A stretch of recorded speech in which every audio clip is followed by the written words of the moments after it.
Welcome to our channel. Today we how to disable Unity Catalog auditing in Databricks, detailed guide step by step clearly.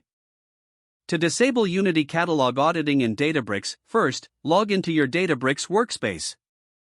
Navigate to the Data tab in the sidebar. Locate the Unity Catalog section within the Data menu.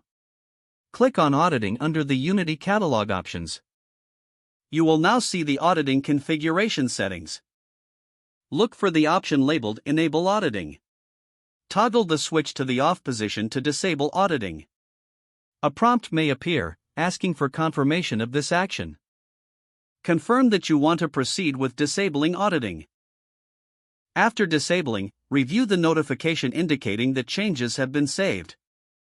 You can always revisit the auditing settings to re-enable it if needed.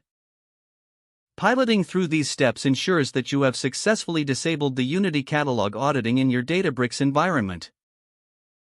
If the page does not load, refresh the browser or try again in a private or incognito window. Make sure you are using the correct. If your password is not accepted, use the reset option and create a new strong password you can remember. Check your spam folder for verification or security emails, then complete any requested confirmation steps. Enable two-factor authentication if available to improve account security and reduce unauthorized access risk. After signing in, review your profile details so your contact information and settings are accurate and current. If you see an error message, note it down and try again after restarting your device and internet connection. Log out when you finish, especially on shared devices, to keep your account and payment information secure. If the page does not load, refresh the browser or try again in a private or incognito window. Make sure you are using the correct email address, then retype it carefully to avoid small typos. If your password is not accepted, use the reset option and create a new strong password you can remember. Check your spam folder for verification or security emails, then complete any requested confirmation steps.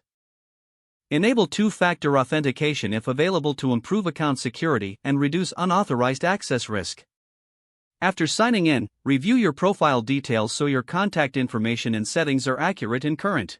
If you see an error message, note it down and try again after restarting your device and internet connection.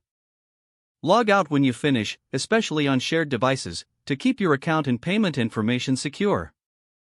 If the page does not load, refresh the browser or try again in a private or incognito window.